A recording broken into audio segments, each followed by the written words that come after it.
Joint action committee గౌరవాధ్యక్షులు టిడి Janardhan గారికి, అలాగే ఒక క్వాలిఫైడ్ డాక్టర్ అయి ఉండి ఒక ఎంసీహెచ్ నిష్ణాతులైన యూరాలజిస్ట్ అయి ఉండి ఈరోజు ఇంతమందికి సారథ్యం వహిస్తూ గ్రామీణ ప్రాంతాల్లో నిజమైన గ్రామీణ వైద్య సేవకులు మీరే.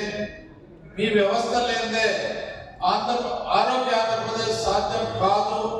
దేశ చరిత్రలో ఎక్కడ కూడా మారుమూల ఉన్న ప్రతి ప్రాంతంలో కూడా మీ పాత్ర అవసరం ఉందని గుర్తెరిగి ఒక ఐఎంఏ లీడర్గా సార్ పనిచేశారు.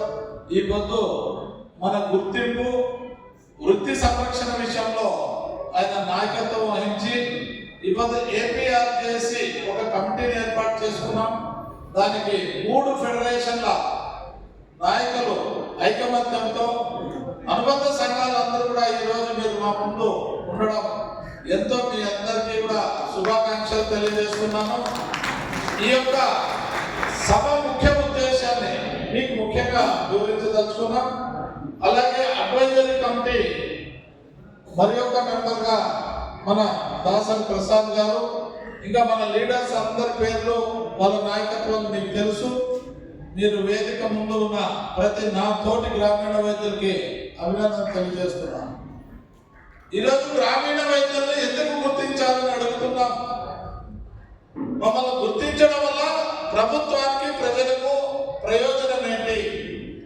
ఆ రోజు ఫెడరేషన్ గా ఏర్పడి ఏకతాటి మీద మనమంతా గుర్తెత్తి ఆ రోజు నిజాం గ్రౌండ్స్ లో కానీ ఎక్కడైతే మనం కలిసామో ఆనాటి నుండి ఈనాటి వరకు కూడా మనకు గుర్తింపు శిక్షణ అయిపోయి ఆగిపోయింది.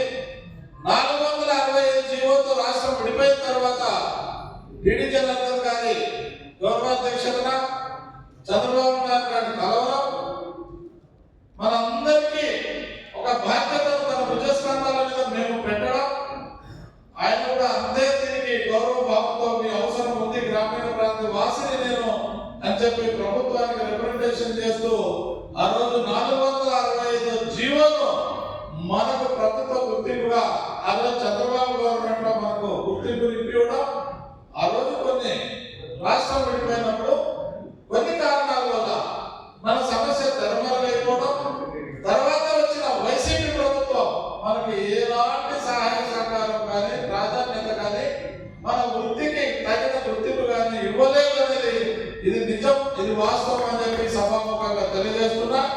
అదేవిధంగా ఎలక్షన్ ముందు అన్నా మాకు ఈ విధమైన సమస్య ఉంది, చట్టాలతో పేర్లతో మా సభ్యుల్ని గ్రామీణ ప్రాంతాల్లో మా ఆత్మగౌరవాన్ని మా వృత్తి పరిరక్షణకు భంగం కలిగిస్తున్నారు.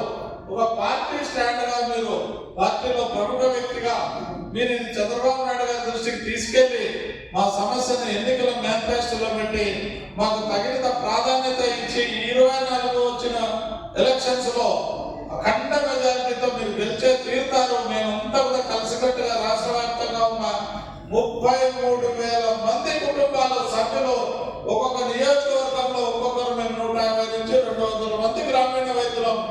వాళ్ళు అనుకుంటే 100 ఓట్లు పంపిస్తే కూడా ఒక్కొక్క నియోజకవర్గంలో 20,000 ఓట్లతో అఖండ మెజారిటీతో మేము గెలిపించగలమని చెప్పి ఘంటాపదంగా చెప్పాం. దానికి కట్టుబడి ఇప్పుడున్న హెల్త్ మినిస్టర్ సత్యకుమార్ గారికి, మొన్ననే హెల్త్ సెక్రటరీ గారికి కూడా అన్నగారి అధ్యక్షతన వెళ్ళి త్వరలోనే మీకు కమిటీని ఏర్పాటు చేసి చట్ట పరిధిలో లేకుండా ఎక్కడ కూడా మనకు ఇబ్బందులు కలగకుండా మనం పారామెడికల్ కోర్సెస్ కింద రాష్ట్ర గవర్నమెంట్ పరిధిలోనే మమ్మల్ని తీసుకెళ్ళండి. ఎన్ఎంసీ పరిధిలోకి ఫస్ట్ ఎయిడ్ వ్యవస్థను కానీ ఈ ప్రాథమిక మెడికల్ ప్రాక్టీస్ కానీ తీసుకెళ్ళొద్దని చెప్పి మనం విజ్ఞప్తి చేశాం.